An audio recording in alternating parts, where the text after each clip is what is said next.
Estamos de volta com o Observatório da Imprensa, que hoje debate o jornalismo regional e independente. Lúcio Flávio, aqui nós, pela internet, os telespectadores já mandaram algumas perguntas. Tem uma dirigida para você, que vem de Manaus, da Marina Silvério. A imprensa brasileira não se preocupa pouco com o enorme patrimônio que é a Amazônia? Eu acho que mais grave do que se preocupar pouco é se preocupar de forma assistemática. Toda vez que tem um escândalo, a imprensa noticia, dá um destaque enorme, passou o escândalo, cessa o interesse.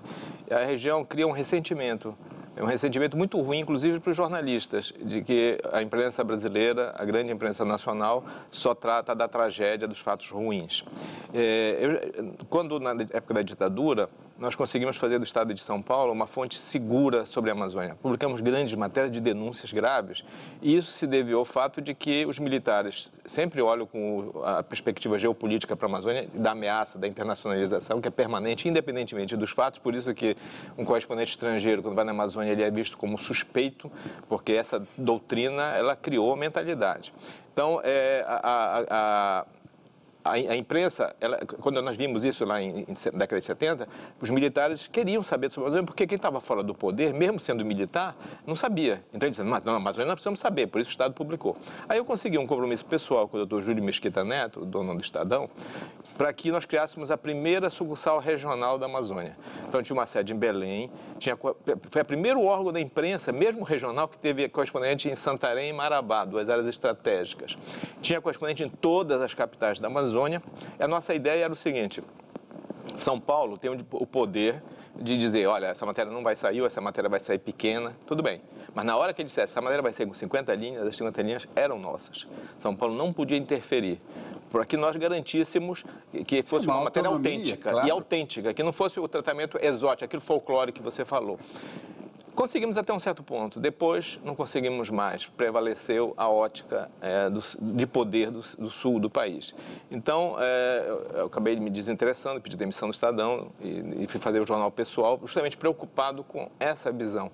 Eu acho que a imprensa nacional não dá o destaque que a Amazônia representa, e ela é causa do fato de que a opinião pública, a sociedade brasileira, acha que domina a Amazônia, acha que a Amazônia está sob o seu controle, mas na verdade não está. Mas não está porque o exército americano, os marinhos vão invadir, não. É porque a legislação é ruim e, sem sair 1 milímetro da lei, se expolia os recursos da Amazônia e se destrói a Amazônia como nunca aconteceu. Rogério Medeiros, aqui tem uma pergunta da Luciane Cunha, de Linhares, do Espírito Santo. Meu estado é uma grande plantação de eucaliptos para a produção de papel. Uma mídia regional mais atuante não poderia ter evitado isso? Olha, isso nós fazemos todo dia, porque pegaram um projeto imenso, pegaram um estado pequenininho e botaram esse projeto imenso, podia ter ido para Minas, para Amazonas, também já está chegando na Amazonas, não no Espírito Santo. Então, para você ter uma ideia, você tem hoje praticamente, se você ficar só nas áreas rurais, você tem quase 30% das áreas rurais com eucalipto em cima. Então, Mas é uma empresa só, no caso? Aracruz. Aracruz. A Suzano tem um pedacinho no extremo norte do Espírito Santo. Entende? E o eucalipto domina o Espírito Santo. Então, o que houve? Você teve uma saída de população do interior para as cidades, da ordem. Nós tivemos aqui, quando entra o eucalipto, nós tivemos regiões que migraram 50 mil pessoas, o Espírito Santo é pequeno. E o Espírito Santo tem um problema de segurança, de violência. Muito forte, muito forte. Essas coisas estão ligadas. Foram atraídas na época que estavam construindo as grandes indústrias deles, que na verdade são semi-elaborados, não é industrializado. Agora, quando você se refere à questão do meio ambiente, se olhar um pouco para o Espírito Santo, é extraordinário como eles tomaram conta do campo político. O Espírito Santo elegeu 10 deputados federais, todos receberam dinheiro dessas empresas, principalmente da Vale do Rio Doce. O Espírito elegeu um governador, também recebeu dinheiro dela na sua campanha. Os senadores também receberam dinheiro dele. 30 deputados, 26 receberam. O que vai acontecer? Não acontece nada no Rogério, Espírito Santo. só uma perguntinha, mas a gente tem que tomar cuidado para ela não dominar aqui as nossas preocupações. A Vale do Rio Doce, né? Ela é uma empresa privada, ela foi privatizada, mas o grande acionista é o governo. O governo manda, trocou a presidência, não sei o quê. Quer dizer, o governo está agindo contra os interesses nacionais. Mas a Vale já fazia isso antes de ser privatizada. Ela já tinha esse controle no Espírito Santo. Sim, mas agora ela foi privatizada, mas o governo é o acionista. Mas aí você vê a complexidade, né, Diniz? É o seguinte, o Previ, o fundo fundo de pensão dos funcionários do Banco do Brasil, que é o maior de todos os fundos, ele tem um controle acionário com as ações ordinárias. O problema é que, quando o Lula, por uma idiosincrasia pessoal, quis tirar o Rogério Agnelli da presidência, ele teve que ir ao presidente do Bradesco para pedir aprovação. O Bradesco tem apenas 1/3 das ações do Previ. Então, por que o presidente simplesmente não tirou? Porque, embora nominalmente o controle seja de um fundo estatal e somando os outros controles tem a maioria do capital votante, o que define na Vale não é isso. O que define na Vale é o rendimento na Bolsa de Nova York. Lá, os donos das ADRs, que são 70% americanos, eles têm um peso muito maior do que teria numa visão tradicional da empresa aberta, porque a Vale é a empresa que mais distribui dividendos no mundo. Em 2005, nenhuma empresa distribuiu tantos dividendos quanto a Vale. E foi o último ano em que a Vale publicou o seu balanço impresso, e o ano inteiro. Se você quiser hoje saber as contas da Vale, tem que desdobrar em trimestre, porque ela só publica por trimestre e na internet e não no papel. Uma empresa do porte da Vale, que é a maior empresa privada, que mais exporta no Brasil, de cada 10 dólares que entram no caixa do Banco Central, 2 são da Vale, não pode se permitir isso. Então, o paradoxo é que se privatizou uma empresa com uma estrutura de governo, porque nenhuma empresa privada no mundo tem duas ferrovias como ela tem, portos como ela tem. E transporte marítimo como ela... E para você ter uma ideia, o ano passado, o que a Vale teve de lucro, foi quase 7 vezes o preço de venda em 1997. Então, ela é uma anomalia, faz mal ao capitalismo brasileiro e faz mal a um governo nacional. É o capitalismo de Estado que na China, não é? É o modelo... É pior do que o capitalismo de Estado, porque, como você bem lembrou, o Estado, o Lula tem que ir ao presidente do Bradesco e o Bradesco foi quem formatou a privatização. E na lei do Bradesco, ele não podia ser sócio. Tom Phillips, não sei se eu estou revelando aqui uma indiscrição, mas nós estamos sabendo nos corredores que você vai nos deixar, vai deixar o Brasil e vai para a China. Isso mesmo. Pois e vai para quer dizer, vai sair de um país, de um dos BRICS poluidor, como é o Brasil, e vai para outro ainda mais poluidor. Quer dizer, o seu destino é enfrentar os moinhos de vento poluidores. Pois só depois eu não queria terminar na Rússia. Eu não sei se a Rússia é para mim, mas... Só falta ir para a Rússia.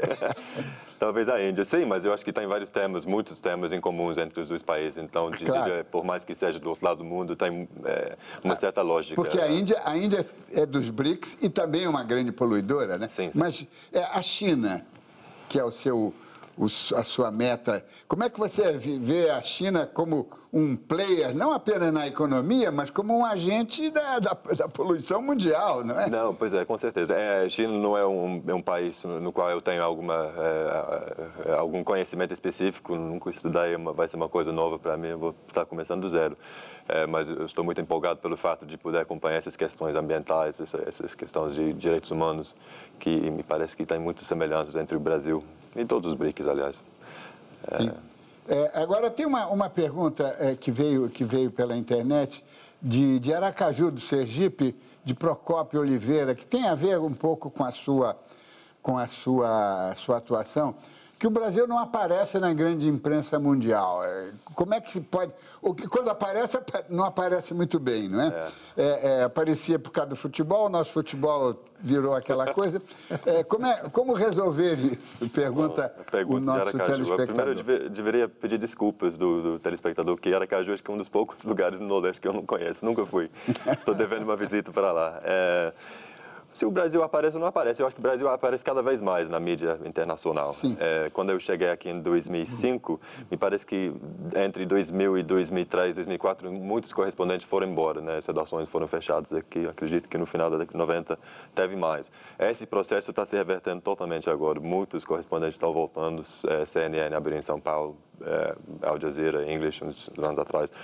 São muitos novos jornalistas chegando aqui. Eu acho que tem uma oferta de notícias mais diversificada, mais que foge um pouco desses clichês, né?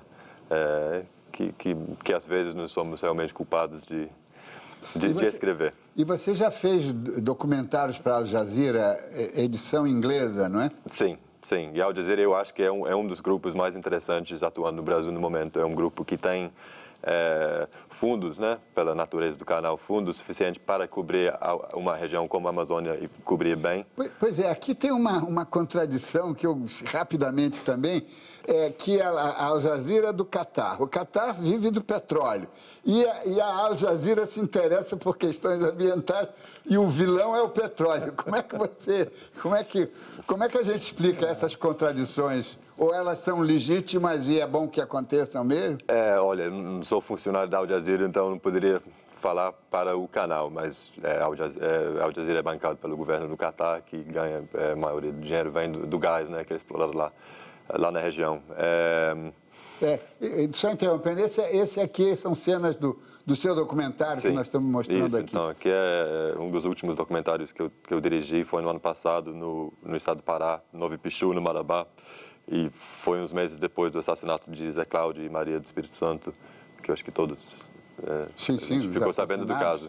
E uma das coisas que eu fiquei impressionado é que poucas semanas depois do acontecimento, do falecimento dos dois, a tragédia, Al Jazeera English se disponibilizou a pagar para fazer o primeiro documentário no Brasil e no mundo sobre esse caso. Acho que foi o primeiro grande trabalho feito fora de manchetes do fato em si. Mas isso aqui não foi exibido aqui? Não foi exibido. Foi exibido na internet, né? Ao dizer, você consegue ver no YouTube, muito conteúdo é colocado lá, mas não foi exibido aqui. E que eu saiba, a mídia, a grande mídia, como vocês falam aqui, brasileira, até agora não fez um trabalho em cima desse caso, que é um caso importantíssimo e que fala de uma forma muito eloquente, eu acho, sobre a realidade no estado do Lúcio Flávio. Antes de nós fazermos o intervalo, só rapidamente, mas por que a grande imprensa, que ela está melhor equipada, teoricamente mais sensível, a sua porosidade deveria ser melhor do que a pequena imprensa, que não tem os recursos, e por que a nossa grande imprensa não consegue ser sensível a problemas tão sérios que vão afetá-la logo ali adiante, né? Lúcio Flávio, você que tem grande experiência de grande imprensa e está há tanto tempo nessa trincheira. Eu acho que aí, além dos miasmas da grande imprensa, que nós todos conhecemos, há um problema profissional do jornalista. O jornalista não quer, hoje o jornalista brasileiro, e acho que uma parte do jornalista no mundo, não quer correr riscos. Então, boa parte não quer perder emprego. E não quer correr risco nenhum. A maioria dos jornalistas que saem das faculdades, eles querem fazer uma carreira linear, ou como diria o Marcuse, né? Unilinear. Então, eles querem sair rapidamente do zero para o sucesso. E o sucesso é a televisão, a mídia estabelecida. Então, eles não querem comprometer essa carreira com um incidente, forçando uma matéria que pode até sair, mas depois pode gerar inconvenientes, pode gerar demissão. Então, os jornalistas não estão correndo risco. Há uma covardia profissional. Rogério, como é que você vê essa questão tão importante? Porque aqui é que se trava o processo informativo, né? Veja, Diniz, então vamos voltar à internet. Quer dizer, a internet permitiu que a gente pudesse fazer um jornal e viver desse jornal. E estabeleceu o jornalismo regional. O meu jornal, que todo dia muda, é um outro jornal, todo dia é um novo jornal, ele só fala para o Espírito Santo. E aí ele cresce falando para o Espírito Santo, porque a imprensa local... Você pega o noticiário internacional, nacional, etc., e o noticiário local pequenininho. Então, nós nos fizemos assim, nós nos tornamos também importantes, porque temos um bom público e e começamos a noticiar o que tem dentro do Espírito Santo.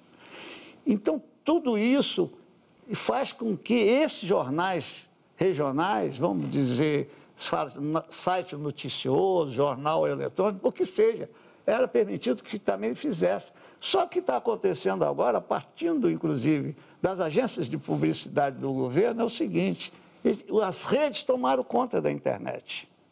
Então, a rede, vamos dizer, a rede tem tanto site agregado. Então, ele manda uma publicidade para ele. Ele se distribui. Ele distribui. Aí ele pega essa mesma quantidade que ele quer que saia, que o cara possa fazer em um mês, tudo manda para mim, eu vou levar 5 anos. Então, eles estão acabando com essa possibilidade de ter esses jornais regionais. Não é o caso do Lúcio Flávio, que o Lúcio nunca trabalhou com publicidade, mas nós trabalhamos. Nós temos um jornal que tem 30 pessoas que vivem do jornal. Mas quais são as empresas? Não, eles estavam mandando, eu comecei a devolver. Não, mas quais são as empresas que se dispõem a fazer publicidade num jornal tão combativo, tão inconfortável como... Não, mas tem empresas que se dispõem não como combativo. Porque empresas, por exemplo, que se deslocam para o Espírito Santo e fazem, não é, na hora que eles vão procurar onde noticiar, não é? Eles veem que esse jornal ele tem um público muito grande e um público que interessa a eles. Eles noticiam.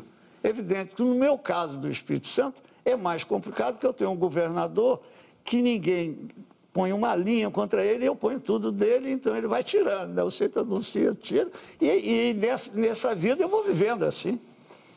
Eu vou vivendo assim, quer dizer, eu vou arrecadando o suficiente para pagar, eu vou pagando. E acho que para um fim de carreira jornalística é importante. Que fim de carreira, não? Estamos aí, as vitaminas hoje permitem ir bem longe. Mas, Tom Phillips, um pouquinho, saindo do Guardian, mas na Inglaterra, por exemplo, que é o seu país, a pequena imprensa, como é que a pequena imprensa consegue chegar à média e à grande imprensa? Porque o processo lá é muito ágil, não é tão estanque, tão autárquico como é aqui no Brasil. Não, porém a imprensa regional na Inglaterra passa por momentos dificílimos no momento. No momento, mas não foi assim. É diferente, não foi assim no passado, mas diferente. O caso do Brasil, né, onde a grande imprensa, os grandes jornais, a circulação está crescendo, né, acho que o gênero de propaganda está crescendo, lá não. E lá muitos jornais, como nos Estados Unidos, regionais estão fechando.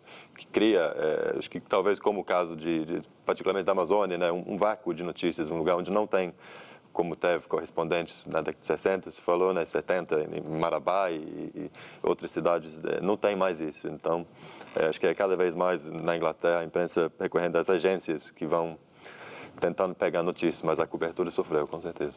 É uma tendência mundial da imprensa, né, que o dinheiro de propaganda e o lucro dos jornais caíram, portanto a cobertura vai piorar. Vamos fazer um breve intervalo e voltamos já.